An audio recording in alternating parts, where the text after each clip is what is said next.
3ನೇ ತಾಲೂಕು ಮಾಡಬೇಕು ಅನ್ನುವಂತಹದ್ದು ಆಗ್ರಹ ಇದೆ. ಈಗ 22 ಗ್ರಾಮವನ್ನ ಮತ್ತೊಮ್ಮೆ ವಿಭಜನೆ ಮಾಡ್ತಕ್ಕಂಥದ್ದು ಎಲ್ಲೂ ಕೂಡ ಸರ್ಕಾರದಲ್ಲಿ ಯಾವ ಮುಖ್ಯಮಂತ್ರಿಗಳಿಂದಾನೂ ಆದೇಶ ಬಂದಿರೋದು ನನ್ನ ಕಡತದಲ್ಲಂತೂ ಇಲ್ಲ. ಅಷ್ಟಕ್ಕೂ ಮೀರಿ ನಾನು ಅವರಲ್ಲಿ ಮನವಿ ಮಾಡ್ತೇನೆ, ಸರ್ಕಾರ ಇದ್ರ ಬಗ್ಗೆ ಪೂರ್ವಾಪರ್ವ ಯೋಚನೆ ಮಾಡಿ ಒಂದು ತೀರ್ಮಾನ ತಗೊಳ್ಳುತ್ತೆ. ಶೂನ್ಯ ವೇಳೆಯಲ್ಲಿ ನಾನು ತಾಲೂಕು ಘೋಷಣೆಯ ತೀರ್ಮಾನವನ್ನ ತೆಗೆದುಕೊಳ್ಳಲಿಕ್ಕೆ ಆಗೋದಿಲ್ಲ. ಇರೋದೇ 22 ಗ್ರಾಮ, ಅದರಲ್ಲಿ ಮತ್ತೊಂದು ತಾಲೂಕು ಮಾಡುವಂತಹದ್ದು ಇವೆಲ್ಲವೂ ಕೂಡ ಅಷ್ಟು ಸಲೀಸಾದಂತ ಕೆಲಸ ಅಲ್ಲ. ಹಿಂದೆ ಮಾಡಿರುವ ತಾಲೂಕುಗಳಿಗೆ 63 ತಾಲೂಕಲ್ಲಿ ಹೆಚ್ಚು ಕಡಿಮೆ 40 ತಾಲೂಕಿಗೆ ಇವತ್ತಿಗೂ ಕೂಡ ಸೌಲಭ್ಯ ಕೊಟ್ಟಿಲ್ಲ. ಇದನ್ನೆಲ್ಲ ನಾನು ಮಾನ್ಯ ಸದಸ್ಯರ ಮುಖಾಂತರ ಹೋರಾಟಗಾರರಿಗೂ ಮನವಿ ಮಾಡ್ತೇನೆ. ಮುಂದೆ ತೀರ್ಮಾನ ಮಾಡುವಾಗ ವಿಚಾರ ಮಾಡೋಣ. ಇದು ಸರ್ಕಾರದ ಮುಂದೆ ಈಗ ನಾವು ಇರುವಂತ ತಾಲೂಕುಗಳಿಗೆ ಸೌಲಭ್ಯ ಕೊಡಬೇಕಾಗಿದೆ. ಅದನ್ನೆಲ್ಲ ಪೂರೈಸಿದ ನಂತರ ಉಳಿದಂತಹದ್ದು ಯೋಚನೆ ಮಾಡಬಹುದು. ಅಧ್ಯಕ್ಷರೇ, ಮಾನ್ಯ ಅಧ್ಯಕ್ಷರೇ, ಮಾನ್ಯ ಸಚಿವರಿಗೆ ತಪ್ಪು ಕಲ್ಪನೆ ಅದ. ಅದು ಜಮಖಂಡಿ ತಾಲೂಕಿನ ಹಳ್ಳಿ ಅಲ್ಲ. ಜಮಖಂಡಿ ತಾಲೂಕಿನೊಳಗೆ ನೀವು 2 ತಾಲೂಕು ಮಾಡ್ಯಾರಿ. ಇದು ಮೂಲತಃ ಮುಧೋಳ ತಾಲೂಕು. ಮುಧೋಳ ತಾಲೂಕದು ಒಂದು ಹೊಸ ತಾಲೂಕು ಮಾಡಿಲ್ಲ. ಮತ್ತು ಇದೆಲ್ಲ ದೃಷ್ಟಿಯಿಂದ ಅರ್ಹತೆ ಹೊಂದಿರತಕ್ಕಂಥದ್ದದ. ಒಂದೊಂದು ಜಿಲ್ಲೆ ಒಳಗ 7-8 ತಾಲೂಕುಗಳನ್ನ ನೀವು ಆಲ್ರೆಡಿ ಘೋಷಣೆ ಮಾಡಿದ್ದಾಗ್ಯದ. ಇದು ಜಮಖಂಡಿಗೆ ಯಾವೂ ಸಂಬಂಧ ಬರಂಗಿಲ್ಲ. ಒಂದು ಹಳ್ಳಿನೂ ಜಮಖಂಡಿದ ಅಲ್ಲಿ ಹೋಗಂಗಿಲ್ಲ. ಮುಧೋಳ ತಾಲೂಕಿನಲ್ಲಿ ಇರ್ತಕ್ಕಂಥ ಅದು ಒಂದೇ ತಾಲೂಕದ ಹಳಿ ತಾಲೂಕ. ಅದರೊಳಗೆ ಇನ್ನೊಂದು ತಾಲೂಕು ನಮ್ಗ ಆಡಳಿತ ದೃಷ್ಟಿಯಿಂದ, ನಮಗ ಪ್ರವಾಸ ದೃಷ್ಟಿಯಿಂದ ಬೇಕು ಅನ್ನುವಂಥ ದೃಷ್ಟಿಯೊಳಗೆ ಅಮರನ ಉಪಸ್ಕೋತಾರೆ ಸರ್. ಅವರು ಕೆಲವೊಂದು ಜನ ಆರೋಗ್ಯ ತಪ್ಪಿ ಹಾಸ್ಪಿಟಲ್ಗೆ ಅಡ್ಮಿಟ್ ಮಾಡ್ಯಾರ. ಅದಕ್ಕೆ ಏನಾದ್ರೂ ಸಾಂತ್ವನ ಹೇಳಲಿಕ್ಕೆ. ಮತ್ತು ನಾನು ಇನ್ನೊಂದು ತಮ್ಮ ಗಮನಕ್ಕೆ ತರ್ತೇನೆ. ಬೊಮ್ಮಾಯಿ ಅವರು ಮುಖ್ಯಮಂತ್ರಿ ಇದ್ದಾಗ ಒಂದು ಆರ್ಡರ್ ಮಾಡ್ಯಾರ, ಮುಖ್ಯಮಂತ್ರಿ ಆದೇಶ. ಅದನ್ನ ತರಿಸಿ ನೋಡ್ರಿ ಸರ, ಅದನ್ನ ತರಿಸಿ ನೋಡ್ರಿ. ಅದನ್ನ ಗೆಜೆಟ್ ಮಾಡುವಂತ ಕೆಲಸ ಮಾಡ್ರಿ. ಹಿಂದಕ್ಕ ಕುಮಾರಸ್ವಾಮಿ ಅವರು ಒಂದು ತೆರದಾಳ ಘೋಷಣೆ ಮಾಡಿದಾಗ ಅದನ್ನ ಗೆಜೆಟ್ ಮಾಡಿಸುವಂತ ಕೆಲಸ ನಾವು ಮಾಡಿವಿ ಬಜೆಟ್ನ್ಯಾಗ. ಈಗ ಅದನ್ನ ಘೋಷಣೆ ಮಾಡಿದಾರ, ಅವ್ರು ಆದೇಶ ಮಾಡಿದಾರ. ಅದನ್ನ ತರಿಸಿ ನೋಡಿ, ಸ್ಟಡಿ ಮಾಡಿ, ಅದರ ಅರ್ಹತೆ ಇದ್ರೆ ನೀವು ಮಾಡ್ರಿ, ಇಲ್ಲಾಂದ್ರೆ ಬೇಡ. ಅದನ್ನ ದಯಮಾಡಿ ಮಾಡಿ ಅಂತ ವಿನಂತಿ ಮಾಡ್ಕೋತೀನಿ. ಮಾನ್ಯ ಸದಸ್ಯರು ಹೇಳಿದಾಗೆ ಹೋರಾಟಗಾರರಲ್ಲಿ ಮನವಿ ಮಾಡಬಹುದು. ನಾನು ದಯವಿಟ್ಟು ಹೋರಾಟವನ್ನ ಕೈ ಬಿಡಿ, ಮುಂದಿನ ದಿನ ಸರ್ಕಾರ ವಿಚಾರ ಮಾಡುತ್ತೆ ಅನ್ನುವಂತಹದ್ದು. ಅದು ಬಿಟ್ಟು ಈಗ ಶೂನ್ಯ ವೇಳೆಯಲ್ಲಿ ತಾಲೂಕಿನ ಬಗ್ಗೆ ನಾನು ಹೇಳಲಿಕ್ಕೂ ಆಗೋದಿಲ್ಲ. ಅದು ಹಿಂದೆ ಏನಾದ್ರೂ ದಾಖಲೆ ಇದ್ರೆ ನಾನು ಖಂಡಿತ ತೆಗೆದು ನೋಡ್ತೇನೆ. ಸುರೇಶ್ ಕುಮಾರ್.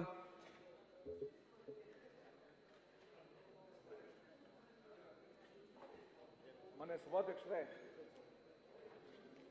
ಕೆಪಿಟಿಸಿಎಲ್ ನಲ್ಲಿ 1500 ಜನ ಹುದ್ದೆಗಳಿಗೆ ಜನವರಿ 22 ನೇಮಕಾತಿ ಅಧಿಸೂಚನೆ ಪ್ರಕಟ ಆಯಿತು. ಜುಲೈ 22 ಎಕ್ಸಾಮ್ ಆಯಿತು. ಈ ವರ್ಷ ಫೆಬ್ರವರಿ 23 ಫೈನಲ್ ಲಿಸ್ಟ್ ಬಂತು. ಇನ್ಫ್ಯಾಕ್ಟ್ ಅವಾಗ ಬಾಲಕೃಷ್ಣ ರಂಗನಾಥ್ ನಾನೇ ವಿಧಾನಸಭೆಯಲ್ಲಿ ಕೇಳಿದ ಫೈನಲ್ ಲಿಸ್ಟ್ ಅನೌನ್ಸ್ ಆಗಿತ್ತು. ಇದರ ಮಧ್ಯ ಕೆಲವರು ಹೈಕೋರ್ಟ್ಗಳಿಗೆ ಹೋಗಿದ್ರು. ಶ್ರೀನಿವಾಸ್ ಹೈಕೋರ್ಟ್ ಕೂಡ ರವಿ 22 ಆಗಸ್ಟ್ 2023 ಎಲ್ಲಾನು ಕೂಡ ಕ್ಲಿಯರ್ ಮಾಡಿ ತನ್ನ ತೀರ್ಪು ನೀಡಿದೆ. 4 ತಿಂಗಳಲ್ಲಿ ನೇಮಕಾತಿ ಪೂರ್ಣಗೊಳಿಸಬೇಕು ಅಂತಾನು ಕೂಡ ಹೈಕೋರ್ಟ್ ಹೇಳಿದೆ. ಇದಾದ್ರೂ ಕೂಡ ಫೆಬ್ರವರಿಯಿಂದ ಏನು ಕೂಡ ಮಾಡ್ತಾ ಇಲ್ಲ. In the meantime Harshavardhan ಮತ್ತೆ ಉಮಾಪತಿ ಅಂತ ಇಬ್ರು ಆಸ್ಪಿರೆಂಟ್ಸ್ ಹೂವರ್ ಇಂದ ಲಿಸ್ಟ್ ಅಲ್ಲಿ ಇದ್ದವರು ತೀರೋಗ್ಬಿಟ್ರು. ಆ ತರ ಪರಿಸ್ಥಿತಿ ಡಿಪ್ರೆಷನ್ ಅಲ್ಲಿ ಬಂದಿದ್ದಾರೆ. So before more such tragedies happen, ದಯವಿಟ್ಟು ಇದನ್ನ ಬೇಗ ಆ ದಾಖಲಾತಿಯ ಪರಿಶೀಲನೆ ಮಾಡಬೇಕು. ಮತ್ತೆ ನಿಮ್ಮ MD ಇವರೆಲ್ಲ ಸ್ಟ್ರೈಕ್ ಮಾಡ್ತಾ ಇದ್ದ ಜಾಗಕ್ಕೆ ಹೋಗಿ ಡಿಸೆಂಬರ್ ಒಳಗಡೆ ಕಂಪ್ಲೀಟ್ ಮಾಡ್ತೀನಿ ಅಂದರೆ ದಯವಿಟ್ಟು ಮಾಡ್ಕೊಡಿ. ಸನ್ಮಾನ್ಯ ಸಭಾಧ್ಯಕ್ಷರೇ, ಸನ್ಮಾನ್ಯ ಸುರೇಶ್ ಕುಮಾರ್ ಅವರು ಹೇಳಿದಂಗೆ ಇದು 22ನೇ ಇಯರ್ ಇಸವಿಯಲ್ಲಿ ಇದಕ್ಕೆ ಆರ್ಡರ್ ಆಗಿತ್ತು, ಪಬ್ಲಿಷ್ ಆಗಿ ನಿಜ. ನಂತರ ಕೋರ್ಟಿಗೆ ಕೆಲವರು ಹೋಗಿದ್ರು, 2 ವಿಚಾರದಲ್ಲಿ ಹೋಗಿದ್ರು. ಒಂದು ಹೈದರಾಬಾದ್ ಕರ್ನಾಟಕಕ್ಕೆ ಮೀಸಲಾತಿ ಕೊಟ್ಟರೆ ಅದನ್ನ ಕ್ವಶನ್ ಮಾಡಿದ್ರು. 2ನೇದು ಕೀ ಆನ್ಸರ್ಸ್ ವಿಚಾರದಲ್ಲಿ ಹೋಗಿದ್ರು. ನೀವು ಹೇಳ್ದಂಗೆ ಈಗಾಗಲೇ ಕೋರ್ಟ್ ಅದನ್ನೆಲ್ಲ ವಜಾ ಮಾಡಿದ್ದಾರೆ. ಈಗ ನಾವು ಅದ್ರಲ್ಲಿ ಏನಾಗಿದೆ, ಕೆಲವರು ಅಭ್ಯರ್ಥಿಗಳು ಬರಲಿಲ್ಲ, 100 ಅಭ್ಯರ್ಥಿಗಳು ಬಂದುಬಿಟ್ಟು ಅದು ಮಾಡಬೇಕಾಗಿದೆ. ಅದಕ್ಕೆ ನಾವು ಆ ಎಕ್ಸ್ಟ್ರಾ ಅಡಿಷನಲ್ ಲಿಸ್ಟಿಂದ 100 ಅಭ್ಯರ್ಥಿಗಳು ಈಗಾಗಲೇ ತಗೊಂಡು ಅವ್ರದ್ದು ಸಮೇತ ಎಲ್ಲ ಡಾಕ್ಯುಮೆಂಟ್ಗಳು ಕಂಪ್ಲೀಟ್ ಆಗಿದೆ. ಆಯ್ತು, ಈಗಾಗಲೇ ನಾವು KPTCL ಮತ್ತು KE ಅವರು ಸಮೇತ ಭಾರಿ ಕೋಆಪರೇಟ್ ಮಾಡಿದ್ದಾರೆ ನಮಗೆ. ಅವರಿಗೂ ಸಮೇತ ರಿಕ್ವೆಸ್ಟ್ ಮಾಡಿ KPTCL ಅವರೊಟ್ಟಿಗೆ ಮೀಟಿಂಗ್ ಮಾಡಿ ಈಗೆಲ್ಲ ಕಂಪ್ಲೀಟ್ ಆಗಿದೆ. ಇನ್ನೊಂದು ತಿಂಗಳಲ್ಲಿ ಒಳಗಡೆ ಇವರಿಗೆ ಲಿಸ್ಟ್ ಅನೌನ್ಸ್ ಮಾಡ್ಲಿಕ್ಕೆ ಎಲ್ಲ ಕ್ರಮ ತಗೊಂಡಿದ್ದೀವಿ. ಈ ವರ್ಷನೇ ಮಾಡ್ಲಿಕ್ಕೆ ಮಾಡ್ತಾ ಓಕೆ. CHD ತಮ್ಮಯ್ಯ, HD ತಮ್ಮಯ್ಯ. ಓಕೆ. ಇದು ಏನು ಅತಿಥಿ ಉಪನ್ಯಾಸ ಸೇವೆ ಕಾಯಂಗೊಳಿಸುವಂತೆ ಒತ್ತಾಯ ಚಿಕ್ಕಮಗಳೂರು ಜಿಲ್ಲಾದ್ಯಂತ ಪ್ರತಿಭಟನೆ ನಡೆಸಿದ್ದು, ಈ ಕೂಡಲೇ ಅತಿಥಿ ಉಪನ್ಯಾಸ ಬೇಡಿಕೆ ಸ್ಪಂದಿಸಿ ಕಾಯಂಗೊಳಿಸುವ ಬಗ್ಗೆ. ಮಾನ್ಯ ಅಧ್ಯಕ್ಷರೇ, ತಾವದ್ ನಾಳೆಗೆ ಅಂತ ಹೇಳ್ಬಿಟ್ಟಿದ್ರಿ, ಹಾಗಾಗಿ ನಾನು ಅದು ನಿನ್ನೆ ಹೇಳಿದ್ದು ನಾಳೆಯಿಂದ ಇವತ್ತಾಯ್ತಲ್ಲ ಮತ್ತೆ ಇರ್ಲಿ. ಸನ್ಮಾನ್ಯ ಅಧ್ಯಕ್ಷರೇ, ಅವಕಾಶ ಸಿಕ್ಕಿದೆ, ಅವಕಾಶ ಕೊಟ್ಟಿದ್ದಕ್ಕೆ ಮೊದಲು ಧನ್ಯವಾದ ಹೇಳಿ, ಏನು ಇವತ್ತು ನಮ್ಮ ಜಿಲ್ಲೆನಲ್ಲಿ ಅತಿಥಿ ಉಪನ್ಯಾಸಕರು ಇನ್ನೂ ಇದುವರೆಗೂ ಕಾಲೇಜ್ ಪ್ರಾರಂಭ ಆಗಿ 2 ತಿಂಗಳಾದ್ರೂ ಅತಿಥಿ ಉಪನ್ಯಾಸಕರ ನೇಮಕ ಆಗಿಲ್ಲ. ಅದನ್ನ ಮೊನ್ನೆ ಕುವೆಂಪು ಯೂನಿವರ್ಸಿಟಿನಲ್ಲೂ ಸಹ ನಾನು ಪ್ರಸ್ತಾಪ ಮಾಡಿದಾಗ ಅದರ ಬಗ್ಗೆ ಇನ್ನೂ ಉಪನ್ಯಾಸಕರ ನೇಮಕ ಆಗಿಲ್ಲ, ಅದ್ರ ಬಗ್ಗೆ ಸನ್ಮಾನ್ಯ ಉನ್ನತ ಶಿಕ್ಷಣ ಸಚಿವರು ಉತ್ತರ ಕೊಡಬೇಕು ಅಂತ ಕೇಳ್ತೇನೆ. ಅಧ್ಯಕ್ಷರೇ, ನಾಳೆ ಆ ಹೌಸ್ನಲ್ಲಿದ್ದಾರೆ, ನಾಳೆ ಉತ್ತರ ಕೊಡಿಸ್ತೀವಿ. ಓಕೆ. ಈಗ ಪ್ರಶ್ನೋತ್ತರ ಮುಗಿದಿದೆ. ಒಂದು, ಎಲ್ಲ ಸದಸ್ಯರಲ್ಲಿ ಎಷ್ಟೇ ಪ್ರಶ್ನೋತ್ತರ ನಾವು ಆದಷ್ಟು ಬೇಗನೆ ಮುಗಿಸಬೇಕು. ಇವತ್ತು ಪ್ರಮುಖ ಕೊಬ್ಬರಿ ವಿಚಾರ ಮತ್ತು ರೈತರಿಗೆ ಸಂಬಂಧಪಟ್ಟಾಗಿ ಕಾಳಜಿಯಿಂದೆಲ್ಲ ಭಾಗವಹಿಸ್ತೀರಂತ ಸಂದರ್ಭದಲ್ಲಿ ಇದಕ್ಕೆ ಸ್ವಲ್ಪ ಹೆಚ್ಚಿನ ಅವಕಾಶ ನಾವು ಮಾಡಿ ಹೊರತು ಕೊಟ್ಟಿದೆ. ಕೆಲವೊಂದು ಸಂದರ್ಭದಲ್ಲಿ ಕೊಡಬೇಕಾಗ್ತದೆ ಇದಕ್ಕೆ ಯಾಕೆ ಆ ರೈತರನ್ನು ನೋಡಿಕೊಂಡು. ಅದಕ್ಕೆ ನಮ್ಮ ಯಾವ ಡಿಮಾಂಡ್ ಏನಾಗ್ತಿಲ್ಲ ಆದಷ್ಟು ಶೀಘ್ರದಲ್ಲಿ ಅದನ್ನು ಬಗೆಹರಿಸೋ ಪ್ರಯತ್ನ ಪಡಬೇಕು. ಈಗ ರೇವಣ್ಣ ಅವರು ಅದಕ್ಕೊಂದು ನಿಮಿಷ ಮುಂಚೆ ಒಂದು ಪ್ರಕಟಣೆ ರೇವಣ್ಣ ಅವರ ಒಂದು ಪ್ರಕಟಣೆ. ಪ್ರಸ್ತುತ ಅಧಿವೇಶನದಲ್ಲಿ ಈ ಕಾಲದ ಮಾನ್ಯ ಸದಸ್ಯರುಗಳು ಅವರ ಹೆಸರನ್ನು ಮುಂದೆ ಸೂಚಿಸುವ ದಿನಾಂಕ ಅವಧಿಗೆ ಗೈರು ಹಾಜರಾಗಲು ಅನುಮತಿ ನೀಡುವಂತೆ ಕೋರಿರುತ್ತಾರೆ. BN ರವಿಕುಮಾರ್ 6/12/2023 ಯಶವಂತ್ ರಾಯಗೌಡ ಪಾಟೀಲ್ 6/12/2023 8/12/2023 ಗುರ್ಮೆ ಸುರೇಶ್ ಶೆಟ್ಟಿ 6/12/2023 8/12/2023 ಮಾನಪ್ಪ ಡಿ ವಜ್ಜಾಲ್ 6/12/2023 15/12/2023 ಸದರ ಸದಸ್ಯರು ಅಧಿವೇಶನ ಗೈರು ಹಾಜರಾಗಲು ಕರ್ನಾಟಕ ವಿಧಾನಸಭೆಯ ಕಾರ್ಯವಿಧಾನ ಮತ್ತು ನಡವಳಿಕೆಯ ನಿಯಮ 203 ಮೇರೆಗೆ ಸದನದ ಸಹಮತಿ ಇದೆ ಎಂದು ಭಾವಿಸಿ ಅನುಮತಿ ನೀಡಲಾಗಿದೆ. ರೇವಣ್ಣ ಅವರು, ಈಗಾಗಲೇ ನಾವು ಹೇಳಿದಾಗೆ ಅದೇ ಈಗ ನಾವು ಬರಗಾಲ ಮುಗಿದ ತಕ್ಷಣದಲ್ಲೇ ಪ್ರಾರಂಭ ಮಾಡುವಂತದ್ದು. ಈಗ ಪ್ರತಿಪಕ್ಷ ನಾಯಕರು ಪ್ರಾರಂಭ ಮಾಡಿದ್ದಾರೆ. ಶುಕ್ರವಾರ ಆಗದೆ ಇದ್ರೆ ಸೋಮವಾರ ಮತ್ತು ಮುಂದಿನ ಸೋಮವಾರ ಮಂಗಳವಾರ ಸ್ವಲ್ಪ ಹೆಚ್ಚು ಸದಸ್ಯರಿಗೆ ಅವಕಾಶ ಕೊಡಿ. ಖಂಡಿತವಾಗಿ ಇಲ್ಲಿ ಸ್ವಲ್ಪ ಹೆಚ್ಚು ಉತ್ತರ ಕನ್ನಡ ಚರ್ಚೆ. ಈಗ ಬರಗಾಲದಲ್ಲಿ ಕೂಡ ಉತ್ತರ ಕನ್ನಡ ಬಗ್ಗೆ ಚರ್ಚೆ ಮಾಡಬಹುದು. ಅದರ ನಂತರ ಕೆಲವು ಸದಸ್ಯರಿಗೆ ಎರಡಿಗೂ ಒಟ್ಟಿಗೆ ಚರ್ಚೆ ಮಾಡಬಹುದು. ಕೆಲವು ಬರಗಾಲದ ತಕ್ಷಣ ಅವಕಾಶ. ರೇವಣ್ಣ ಅವರು, ಈಗ ಮಾನ್ಯ ಸಭಾಧ್ಯಕ್ಷರೇ, ಈಗ ನಾನು ಈ ಸದನಕ್ಕೆ ಬಂದು 25 ವರ್ಷ ಆಗಿದೆ. ಇವತ್ತು ನನ್ನ ಬಗ್ಗೆ ಈಗಾಗಲೇ ಮೊನ್ನೆ ಕೊಬ್ಬರಿ ಬಗ್ಗೆ ನಾವು ಇದು ಮಾಡುವಾಗ ಗಮನ ಸೆಳೆಯುವ ಸೂಚನೆ ಕೊಟ್ಟಿದ್ದೆ. ಕೊಟ್ಟ ಮೇಲೆ ನಾವೀಗ ಕೇಳೋದು ಧರ್ಮ ನಮ್ಮದು, ನಾವು 4 ಜನ ಅದನ್ನು ತೀರ್ಮಾನ ಮಾಡೋದು ತಮಗೆ ಸಂಬಂಧಪಟ್ಟದ್ದು. ಆದರೆ ನಮ್ಮನ್ನು ಈ ಥರ ನಿಮಗೆ ಗಮನಕ್ಕೆ ಪೂರ್ಣ ತಂದಿದ್ದೀನಿ. ಇವತ್ತು ರೇವಣ್ಣನವರೇ, ಇಷ್ಟೊಂದು ಕೆಟ್ಟ ಬುದ್ಧಿ, ಇಷ್ಟೊಂದು ನೀಚ ಬುದ್ಧಿ ಕಲಿಯಬೇಡಿ. ಮಾನಗೆಟ್ಟ ಬುದ್ಧಿ ನಿಮ್ಮದು, ಈ ಮಾನಗೆಟ್ಟ ಬುದ್ಧಿಯು ನಿಮ್ಮದು. ನಾನು ಈ ಮಾನಗೆಟ್ಟ ಬುದ್ಧಿ ಬಾಳುವುದಿಲ್ಲ. ನಿಮ್ಮನ್ನು ಬಿಟ್ಟು ಹೋಗಿದ್ದೇನೆ ಎಂದು ಒಂದೇ ಕಾರಣಕ್ಕೆ ನಿಮಗೆ ಪ್ರಶ್ನೆ ಹಾಕಿದರೆ ಯಾರ ಮೇಲೆ ತಡೆದಿದ್ದೀನಿ ಸ್ವಾಮಿ, ಇವತ್ತು ಮಾತಾಡೋಕ್ಕೆ ನಾನು ಬಿಡ್ನಿಲ್ವಾ? ನಮ್ಮನ್ನು ಈ ಥರ ನೀವು ಸಭಾಧ್ಯಕ್ಷರು ರಕ್ಷಣೆ ಕೊಡದು ಹೋದರೆ ನನ್ನ ಪರಿಸ್ಥಿತಿ ಏನಾಗಬೇಕು ಅನ್ನೋದನ್ನ ನೀವು ಅರ್ಥ ಮಾಡಿ. ನಾನು 25 ವರ್ಷ ಮೆಂಬರ್ ಆಗಿ ನಾನು ಇವತ್ತು ಈ ತರ ಅವರು ಕೂತ್ಕೊಂಡು ಮಾತಾಡಿದ್ದಾರೆ. ನಾನು ಈಗ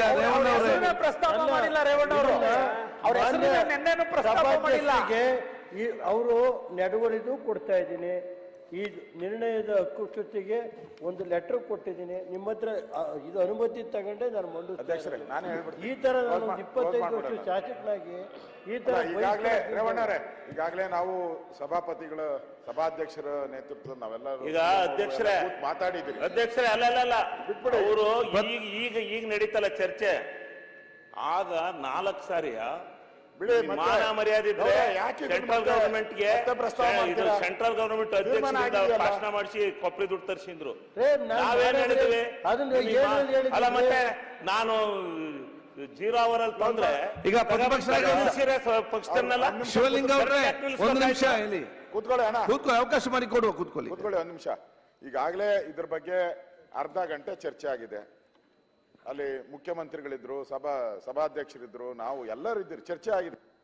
ಮತ್ತೆ ಇದನ್ನ ಪ್ರಸ್ತಾವ ಮಾಡೋದ್ರಿಂದ ಮತ್ತೆ ಅದೆಲ್ಲ ರೆಕಾರ್ಡ್ ಹೋಗ್ತದೆ, ವರ್ಡ್ಸ್ ಎಲ್ಲ ಅಲ್ಲಿ ಒಪ್ಕೊಂಡಿದ್ದೀರಿ. ನಾವೆಲ್ಲರೂ ಇದರಿಂದ ತೆಗೆದಾಕ್ತೀರಿ ಅಂತ ಎಲ್ಲವೂ ಕೂಡ ಕಡದಿಂದ ತೆಗಿದ್ದೇವೆ, ಕಡದಿಂದ ತೆಗೆದಾಕ್ತಾರೆ. ಅಷ್ಟನ್ನ ದಯವಿಟ್ಟು ಕಡದಿಂದ ತೆಗೆದಾಕ್ತಾರೆ. ಇದಕ್ಕೆ ಅಷ್ಟೇ ಒಂದು ಉತ್ತಮವಾದ ವಾತಾವರಣ ನಿರ್ಮಾಣ ಮಾಡಲಿಕ್ಕೆ ತಾವು ಸಹಕಾರ ಕೊಡಿ. ನಾವು ವಿಡ್ರಾ ಮಾಡಿದ್ದೇವೆ. ಮುಖ್ಯಮಂತ್ರಿಗಳ ಎದುರುಗಡೆ ಅವ್ರ ಕೈಲೇ ಈ ತರ ಹಿಂಗೆ ನಾನು ಹೇಳಿದ್ ತಪ್ಪಾಯ್ತು ಅಂತ ಹೇಳಿಸ್ತೀನಿ ಅಂತ ಹೇಳಿದ್ರಿ. ನೀವು ಸಭೆಯಲ್ಲಿ ತಪ್ಪಾಯ್ತು ಅನ್ನಲ್ಲ, ಅಲ್ಲೆಲ್ಲ ಹೇಳಿ ಮುಗಿದಿದೆ. ಏನಾಗತ್ತೆ ಆಮೇಲೆ ಸಭಾಧ್ಯಕ್ಷರೇ ಶಿವಲಿಂಗೇಗೌಡರು ಹಿರಿಯರಿದ್ದಾರೆ. ಈ ತರ ದರ್ಪದ ಮಾತುಗಳೆಲ್ಲ ಬೇಡ ಸಭಾಧ್ಯಕ್ಷ.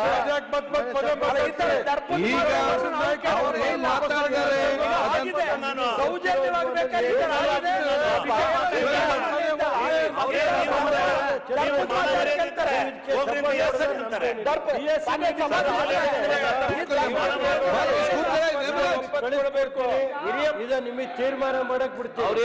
ಇದು ನಿಮಗೆ ಕಳಿಸ್ಕೊಡ್ತಾ ಇದ್ದೀನಿ. ಇಬ್ಬರನ್ನು ರಾಜಿ ಮಾಡ್ತೀರಾ ಅಲ್ಲಿ ಗಲಾಟೆ ಮಾಡಿಸ್ತೀರಾ?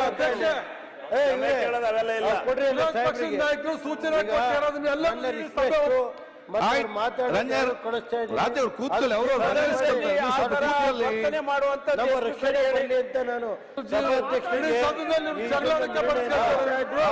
ಏನು ಸಭೆ ಕಳಿಸ್ಕೊಟ್ಟಿದ್ದೀನಿ. ಅವರಿಬ್ಬರದು ವೈಯಕ್ತಿಕ ಮಾತುಗಳು ಈಗ ಎಲ್ಲ ಚರ್ಚೆ ಆಗಿ ಮುಗಿದಿದೆ. ಎಲ್ಲರೂ ಕೂಡ ಒಪ್ಪಿದೆ. ರೇವಣ್ಣ ತಾವು ಕೂಡ ಒಪ್ಪಿದ್ದೀರಿ, ದೊಡ್ಡ ಮನಸ್ಸು ಮಾಡಿ ನೀವು ಮಾತಾಡಿಕೊಂಡಿದ್ದೀರಿ. ಒಂದ್ ನಿಮಿಷ ಈ ಕಳಿಸ್ಕೊಟ್ಟಿದ್ದೀನಿ ತೀರ್ಮಾನ ಬೇಕಾದ್ರೆ ಒಪ್ಕೊಂಡಿದ್ದಾರೆ. ಶಿವಲಿಂಗೇಗೌಡರು ಬಾಲಕೃಷ್ಣ ಆಗಿದೆ ಕೂತ್ಕೊಂಡ್ರಲ್ಲಿ ಹೋಗಿದ್ರು, ಅದನ್ನ ತೆಗೆದಾಕಿ ಅಂತ ಶಿವಲಿಂಗೇಗೌಡರು ಹೇಳಿದ್ದಾರೆ. ಅಲ್ಲಿ ಎಲ್ಲರ ಮುಂದೆ ಹೇಳಿದ್ದಾರೆ. ಮುಖ್ಯ ಈಗ ನಾನು ರೇವಣ್ಣ ಅಲ್ಲಿಗೆ ಮುಗಿಸ್ಬೇಕಂತ ಹೇಳ್ತೀವಿ ಸರ್. ಅವ್ರು ಹೇಳಿಸ್ತೀನಿ ಅಂತ ನೀವು ಹೇಳ್ಬಿಟ್ಟು ಇಲ್ಲಿ ನಾವೆಲ್ಲ ಒಪ್ಪಿದ್ದೀವಿ. ಆಮೇಲೆ ನಿರ್ಣಯ ಮಾಡಿ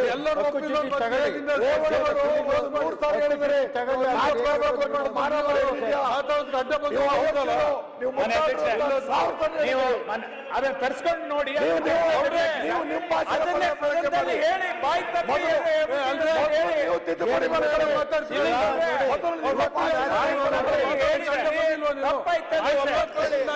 ಮುಗಿತ್ ಬಿಡಿ, ಇನ್ನು ಅದನ್ನೇ ಕೂತ್ಕೊಂಡು ಮಾತಾಡ್ತೀರಾ? ಕರ್ತವ್ಯ ತೆಗೆದಾಕ್ಬಿಡಿ ಅದನ್ನ. ಈಗ ಅಧ್ಯಕ್ಷ ಅನೌನ್ಸ್ ಮಾಡಿ. ಆಯ್ತು, ಈಗ ತಾವೀಗ ಹಕ್ಕುಚ್ಚು ನೋಟ್ ಕೊಟ್ಟಿದ್ದೀರಿ. ಇದನ್ನು ನಾವು ಪರಿಶೀಲಿಸಿದ್ದೇವೆ, ಚರ್ಚೆ ಮಾಡಿದ್ದೇವೆ. ಯಾವುದೇ ಅಸಂಖ್ಯಾತ ಯಾವುದಿದ್ರು ಕೂಡ ಅದೆಲ್ಲವೂ ನಾವು ಕಡತೆ ನಾವು ತೆಗಿಸ್ತೇನೆ ಅಂತ ಹೇಳಿ ಇದನ್ನು ನಾವು ಇಲ್ಲಿಗೆ ನಾವು ಮುಕ್ತಾಯಗೊಳಿಸಬೇಕು, ನಾನು ಮುಕ್ತಾಯಗೊಳಿಸ್ತೇನೆ ಅಂತ ಹೇಳಿಕೆ ಬಯಸ್ತೀವಿ. ಸದನವನ್ನು ನಾಳೆ ಬೆಳಿಗ್ಗೆ 10:30 ಗಂಟೆಗೆ ಮುಂದೂಡಲಾಗಿದೆ. ಹಾಗೂ ನಮ್ಮ ಗಮನ ಸೆಳೆಯುವ ಮುಂದುವರಿಸಲಾಗುವುದು. ಸದನವನ್ನು ನಾಳೆ 10 ಮುಂದುವರಿಸಲಾಗಿದೆ.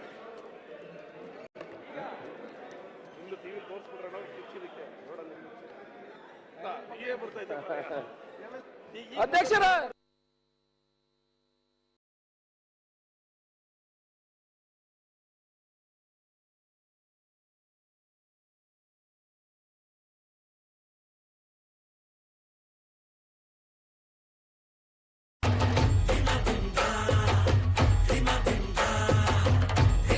ಇಲ್ಲಿ ಹಲ್ದಿರಾಮ್ಸ್ ರೆಸ್ಟೋರೆಂಟ್ ನಲ್ಲಿ ನಿಮ್ಗೆ ಸಿಗುತ್ತೆ ದಿನಾಧಿಂಧ ಖುಷಿ ಕೊಡುವ ದೇಸಿ ರುಚಿ. ನೀವು ಟೇಸ್ಟ್ ಮಾಡಿದ್ದೀರಾ ನಿಮ್ಮದೇ ಆದ ದಿನಾಧಿಂಧ ಹಲ್ದಿರಾಮ್ಸ್. ಜೊತೆಗೆ ಬಿಜೆಪಿ ಶಾಸಕ ಬಸನಗೌಡ ಪಾಟೀಲ್ ಯತ್ನಾಳ್ ಅವರು ಇದ್ದಾರೆ. ಸರ್, ಈಗ ತಾನೇ ಫೋಟೋ ರಿಲೀಸ್ ಮಾಡಿದ್ರಿ ಸಿದ್ದರಾಮಯ್ಯ, ಮಲ್ಲಿಕಾರ್ಜುನ್ ಖರ್ಗೆ, ವೇಣುಗೋಪಾಲ್ ಅವರ ಜೊತೆಗೆ. ಯಾರು ಸರ್ ಅವರು ಮುಖ್ಯವಾಗಿ? ಅವ್ರು ಧನ್ವೀರ್ ಪೀರ್ ಅಂತ ಹೇಳಿ ಅವರೊಬ್ಬ ಮತಾಂಧ ISIS ಏನು ವಿಶ್ವದಲ್ಲೇ ಒಂದು ಭಯೋತ್ಪಾದಕ ನಿಷೇಧಿತ ಸಂಘಟನೆ ಏನಿದೆ ಮತ್ತು ಇರಾಕದ ISIS ಏನೊಂದು ದೇಶ ವಿರೋಧಿ ಅದು ಇಸ್ಲಾಂ ಒಂದು ಸಂಘಟನೆ ಇದೆ ಮತಾಂಧ ಇಸ್ಲಾಮದು, ಅವ್ರ ಜೊತೆಗೆ ನಂಟಿರೋದ್ರ ಬಗ್ಗೆ ದಾಖಲೆಯನ್ನು ಫೋಟೋನ ಬಿಡುಗಡೆ ಮಾಡಿದ್ದಾರೆ. ಈ ಮನುಷ್ಯ ಸುಮಾರು 20 ವರ್ಷದಿಂದ ಇಸ್ಲಾಂ ಹೆಸರಲ್ಲೇನೆ ಸಾಕಷ್ಟು ಕಡೆ ಮುಂಬೈಗೆ ಹೋಗೋದು, ಉತ್ತರ ಪ್ರದೇಶ ಹೋಗೋದು, ಕಾಶ್ಮೀರಕ್ಕೆ ಹೋಗೋದು, ಪಾಕಿಸ್ತಾನ, ಮಿಡಲ್ ಈಸ್ಟ್ಗೆ ಹೋಗೋದು, ಹೈದರಾಬಾದ್ಗೆ ಹೋಗೋದು, ಬೆಂಗಳೂರು ಬರೋದು, ಎಲ್ಲ ಚಟುವಟಿಕೆಗಳು ನಾವು ಗಮನಿಸ್ತಾ ಇದ್ದೀವಿ. ಮತ್ತು ಈ ಒಂದೇನು ನಮ್ಮ ರಂಜಾನ್, ಪವಿತ್ರ ರಂಜಾನ್ದಲ್ಲಿ ಅಲ್ಲಿಂದ ಅವರ ಬಕ್ರೀದದಲ್ಲಿ ಮಸೂತಿಯಲ್ಲಿ ಪ್ರಚೋದನಕಾರಿಯಾಗಿ ಹಿಂದೂ ವಿರೋಧಿ, ದೇಶ ವಿರೋಧಿ, ಪ್ರಚೋದನಕಾರಿ ಭಾಷಣ ಮಾಡುವಂಥದ್ದು, 10-15 ಸಾವಿರ ಜನ ಕೂಡಿಸಿ ಈ ಬಿಜಾಪುರ ವಿಧಾನಸಭೆಯಲ್ಲಿ ಯತ್ನ ಸೋಲಿಸ್ಬೇಕಂತ ಹೇಳಿ ಭಾಷಣ ಮಾಡ್ತಾ ಇದ್ರು. ಅಷ್ಟೇ ಅಲ್ಲ, ಒಬ್ಬ ಕಾರ್ಪೊರೇಟರ್ ಇದ್ದ, ಮುಸ್ಲಿಂ ಕಾರ್ಪೊರೇಟರ್, ಆ ಹೆಣ್ಮಗಳ ಗಂಡನನ್ನ ಚುನಾವಣೆ ಸಂದರ್ಭದಲ್ಲಿ ಕಾಂಗ್ರೆಸ್ಗೆ ಅನುಕೂಲ ಆಗಲಿಕ್ಕೆ ಕೊಲೆ ಮಾಡಿದ್ರು. ಅವ್ರ 3ನೇ ಆರೋಪಿ ಇವರೇ ಅದಾರೆ FIR. ಮುಂದೆ ಸಿದ್ದರಾಮಯ್ಯ ಸರ್ಕಾರ ಬಂದ ಮೇಲೆ ಅವ್ರು ಆ FIR ನಿಂದ ಕೈ ಬಿಟ್ಟಾರೆ. ಆದ್ರೆ ಮೂಲ ಇವರು 3ನೇ ನಂಬರ್ ಆರೋಪಿನ ಇವ್ರನ್ನ ಮಾಡಿದ್ರು. ಇದನ್ನು MP ಪಾಟೀಲ್ರು, ಸಿದ್ದರಾಮಯ್ಯನವರು ಕೂಡಿ ಆ ಒಂದು ಹೆಸರು ತೆಗೆದಿದ್ದಾರೆ ಹೊರತು 3ನೇ ಆರೋಪಿ ಇವತ್ತಾದ್ರೂ ನನ್ನ ಬಳಿ ದಾಖಲೆ ಇದೆ. ಜಮೀರ್ ಅಹಮದ್ ಅವ್ರ ಜೊತೆಗೆ ಇದ್ದಾರೆ ಸರ್ ಅವರು. ಜಮೀರ್ ಅಹಮದ್ ಯಾಕ್ರಿ ಇಡೀ ISIS ನೋಡೋದಾದ್ರೆ ಜಮೀರ್ ಅಹಮದ್ ಯಾಕೆ ಗಿಡ ತಪ್ಪಲು? ಜಮೀರ್ ಅಹಮದ್ ಜೋಡ ಚೆನ್ನಾಗಿದ್ದಾರೆ, ರೋಷನ್ ಬೇಗ್ ಜೋಡ ಚೆನ್ನಾಗಿದ್ದಾರೆ, CM ಇಬ್ರಾಹಿಂ ಅಂತರೂ ಅಕ್ಕದಿ ಗೆಳೆಯ, ಎಲ್ಲರ ಜೊತೆಗೆ ಅವರು ಇದ್ದಾರೆ. ಮತ್ತು OIC ಜೋಡ ಚೆನ್ನಾಗಿದ್ದಾರೆ. ಹಾಗಿದ್ರೆ ರಾಜ್ಯದ ಮುಖ್ಯಮಂತ್ರಿಗಳು ಇದ್ರ ಬಗ್ಗೆ ಗೊತ್ತಾಗ್ಲಿಲ್ವಾ ಸರ್? ರಾಜ್ಯದ ಮುಖ್ಯಮಂತ್ರಿಗಳು ಇಂಟೆಲಿಜೆನ್ಸ್ ಹೇಳ್ಬೇಕಾಗಿತ್ತು, ಇಂಥವ್ರು ಅದಾರೆ, ಇವ್ರನ್ನ ನೀವು ಇದು ಮಾಡಬೇಡಿ, ಎಂಟರ್ಟೈನ್ ಮಾಡಿ. ಎಲ್ಲಾ ಮಂತ್ರಿಗಳು ಕಾಂಗ್ರೆಸ್ನವರು ಅವ್ರ ಇದಕ್ಕೆ ಹೋಗ್ತಾರೆ ಮನೆಗೆ, ಎಲ್ಲರೂ. ಮೊನ್ನೆನೆ ಡಾಕ್ಟರ್ G. ಪರಮೇಶ್ವರ್ ಹೋಗ್ಯಾರೆ, SK ಪಾಟೀಲ್ ಹೋಗ್ಯಾರೆ. ಬಿಜಾಪುರಕ್ಕೆ ಮೊನ್ನೆ MP ಪಾಟೀಲ್ರ ಏನು ಮದುವೆಯ ಒಂದು ಕಾರ್ಯಕ್ರಮ ಬಂದಿದ್ರು, ಎಲ್ಲಾ ಕಾಂಗ್ರೆಸ್ನ ಮುಖಂಡರು ಅವ್ರ ಮನೆಗೆ ಹೋಗಿದ್ರು. ಈಗ ಬಿಜೆಪಿ ಏನ್ ಆಗ್ರಹ ಮಾಡುತ್ತೆ ಮತ್ತೆ ಸದನದಲ್ಲಿ ಏನ್ ಮಾಡ್ತಾರೆ ನೋಡಿ? ಇಂಥ ದೇಶ ವಿರೋಧಿ ಚಟುವಟಿಕೆ ಜೊತೆಗೆ ನಂಟು ವ್ಯಕ್ತಿ ವೇದಿಕೆಯನ್ನು ಹಂಚಿಕೊಂಡಂತ ಸಿದ್ದರಾಮಯ್ಯನವರು ಇದನ್ನ ಅವ್ರು ಸ್ಪಷ್ಟಪಡಿಸ್ಬೇಕು. ಯಾಕೆ ಇವರು ತನಿಖೆ ಮಾಡಬೇಕು ಅನ್ನೋಂಥದ್ದು ಮಾಡಬೇಕು, NIAಗೆ ಇದನ್ನು ಕೊಡಬೇಕು. ಇದ್ರ ಜೊತೆಗೆ ಇವತ್ತು ಪ್ರಸ್ತಾಪ ಆಗ್ತಿದೆ ಸರ್, 10,000 ಕೋಟಿ ಅನುದಾನವನ್ನು ಬಿಡುಗಡೆ ಮಾಡೋದ್ರ ಬಗ್ಗೆ ಮುಖ್ಯಮಂತ್ರಿ ಘೋಷಣೆಯನ್ನ ಮಾಡಿದ್ದಾರೆ. ಇದ್ರ ಬಗ್ಗೆ ಸದನದಲ್ಲೂ ಕೂಡ ದೊಡ್ಡ ಮಟ್ಟದಲ್ಲಿ ಗದ್ದಲ ಆಗ್ತಾ ಇದೆ.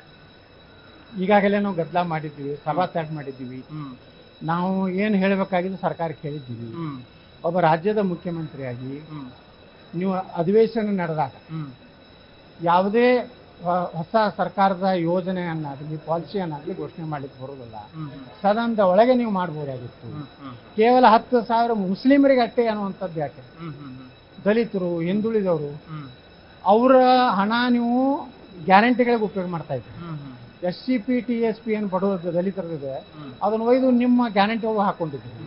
ಇವ್ರಿಗೆ ಪ್ರತ್ಯೇಕ 10,000 ಕೋಟಿ ಕೊಡ್ತಿದ್ರೆ ಈ ದೇಶದಲ್ಲಿ ಪಾಲ ಕೊಡ್ತೀನಿ ಅಂತಾರೆ. ಇವ್ರು ಯಾರು? ಸಿದ್ದರಾಮಯ್ಯ ಅವರು. ಇದು ನಮ್ಮ ಮೂಲ ಪ್ರಶ್ನೆ. ಕುಮಾರಸ್ವಾಮಿ ಮಾತಾಡಿದ್ರೆ ಸರ್, ದೆಹಲಿಗೆ ಏನಾದ್ರು ಹೋಗ್ತೀರಾ ಸರ್? ವಿಜೇಂದ್ರ 8ನೇ ತಾರೀಕು ಹೋಗ್ತಾರೆ ದೆಹಲಿಗೆ. ಇಲ್ಲ, ನಾನು ಹೇಳಿದ್ದಾರೆ, ನನ್ನ ಟೈಮ್ ಕೊಡ್ತೀನಿ ಅಂದಿದ್ದಾರೆ. ಅವ್ರು ಕೊಟ್ಟ ಮೇಲೆ ಹೋಗ್ತೀನಿ. ಇದಿಷ್ಟು ಬಸನಗೌಡ ಪಾಟೀಲ್ ಯತ್ನಾಳ್ ಅವರ ಮಾತು. ಕ್ಯಾಮರಾ ಪರ್ಸನ್ ಶೋಭಾ ಜೊತೆಗೆ ಕೃಷ್ಣ ಜೀವಿ, news 18 Kannada, Belagavi. Astor Whitefield Hospital offers world-class patient-centric care, backed by medical innovation and a culture of excellence. Astor Whitefield Hospital. We will treat you well. ಸದನ ನಡೆದು 3ನೇ ದಿನ ಇವತ್ತು. ಸದನದಲ್ಲಿ ಒಂದು ಸಂಪ್ರದಾಯ ಅನ್ನುವಂಥದ್ದು ಇದೆ, ನಿಮಗೆ ಗೊತ್ತಿದೆ. ಮನೆ HK ಪಾಟೀಲ್ ಬೆಳಕು ಚೆಲ್ಲಬೇಕು. ಸದನ ನಡೀತಾ ಇರುವಂತಹ ಸಂದರ್ಭದಲ್ಲಿ ಸಚಿವ ಸಂಪುಟದ ಯಾವುದೇ ಸದಸ್ಯರು, ಮುಖ್ಯಮಂತ್ರಿಗಳು ಸರ್ಕಾರದ ಹೊಸ ಘೋಷಣೆಗಳನ್ನ, ಹೊಸ ಅನುದಾನಗಳನ್ನ ಹೊರಗೆ ಯಾವುದೋ ಸಭೆಗಳಲ್ಲಿ ಮಾಡ್ಲಿಕ್ಕಿಲ್ಲ ಅಂತ ಈ ನಮ್ಮ ಸಂಪ್ರದಾಯಗಳು ಹೇಳುತ್ತೆ. ಇದನ್ನ ಸದನದ ಪಾವಿತ್ರತೆ ಅಂತೇಳಿ ನಾವೆಲ್ಲರೂ ಕೂಡ ಅನುಸರಿಸಿಕೊಂಡು ಬಂದಿರುವಂತ ಸಿಸ್ಟಮ್ ಇದು. ಆದ್ರೆ ನಿನ್ನೆ ಮುಖ್ಯಮಂತ್ರಿಗಳು ಹುಬ್ಬಳ್ಳಿಯ ಒಂದು ಮುಸಲ್ಮಾನರ ಸಮಾವೇಶದಲ್ಲಿ 10,000 ಕೋಟಿ ರೂಪಾಯಿ ಅನುದಾನವನ್ನ ಅದಕ್ಕೆ ಕೊಡ್ತೇವೆ ಅಂತ ಅವ್ರು ಹೇಳಿದ್ದಾರೆ. ಸದನ ನಡೀತಾ ಇರಬೇಕಾದ್ರೆ ಸದನದ ಸದಸ್ಯರಿಗೆ ನಮಗೆ ಹಕ್ಕಿದೆ, ಯಾವ ಅನುದಾನವನ್ನ ಯಾರಿಗೆ ಕೊಡ್ತಾ ಇದ್ದೀರಿ? ಇಲ್ಲಿಯ ತನಕ ಸದನದಲ್ಲಿ ನಡೀತಾ ಇರುವಂತಹ ಸಂದರ್ಭದಲ್ಲಿ ಹೊರಗಡೆ ಯಾವುದೇ ಅನುದಾನಗಳನ್ನ ಘೋಷಣೆ ಮಾಡ್ಲಿಕ್ಕಿಲ್ಲ. ಇಲ್ಲಿಯ ತನಕ ನಡ್ಕೊಂಡು ಬಂದಿರುವಂತ ಪದ್ಧತಿ. ಇವತ್ತು ನಿನ್ನೆ ಮುಖ್ಯಮಂತ್ರಿಗಳು 10,000 ಕೋಟಿ ರೂಪಾಯಿ ಅನುದಾನವನ್ನ ಒಂದು ಕೊಡ್ತಾರೆ ಅಂತಂದ್ರೆ ಸದನ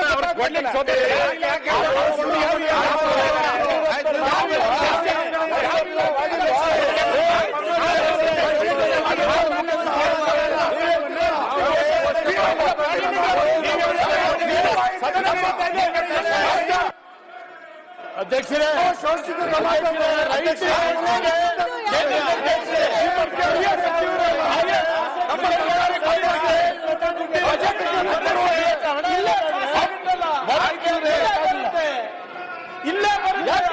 ಈಗ